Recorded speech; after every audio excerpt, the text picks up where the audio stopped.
Nous, on connaissait les tuteurs inutiles, dans le sens où ils étaient eux-mêmes aussi tordus, faussés. Et là, on voit aussi des tuteurs, là, par contre, là, c'est une autre forme de tuteur. Des tuteurs qui sont là, mais qui ne servent plus à rien parce que la plante est déjà imposante et grande, et puis le tuteur, il reste là, mais oui, c'est plutôt le tuteur qui tient à la plante avec, grâce à ce fil de fer.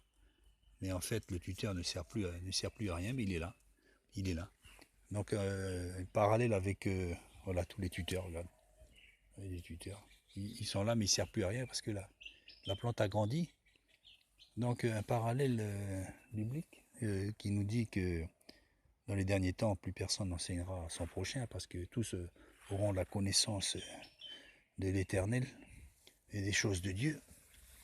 Et donc, on voit dans certaines églises, certains s'évertuent à enseigner à d'autres, certainement, ils aimeraient bien avoir cette fonction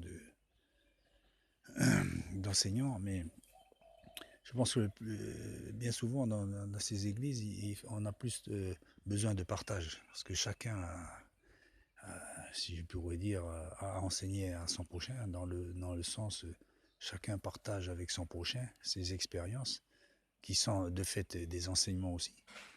Mais se voir asséner des sermons, voilà, il y a ça, il n'y a plus rien à dire.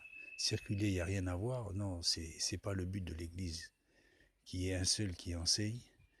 Pour des jeunes et des nouveaux, évidemment, c'est sûr que on a besoin d'un pasteur, d'un guide. Mais le guide ne se trouve pas uniquement qu'avec des conducteurs, mais vous savez bien qu'on est enseigné à droite à gauche. Et, et donc voilà, c'est plutôt l'Église a plutôt l'utilité de partage. Chacun doit apporter son expérience qui est utile pour le plus grand nombre.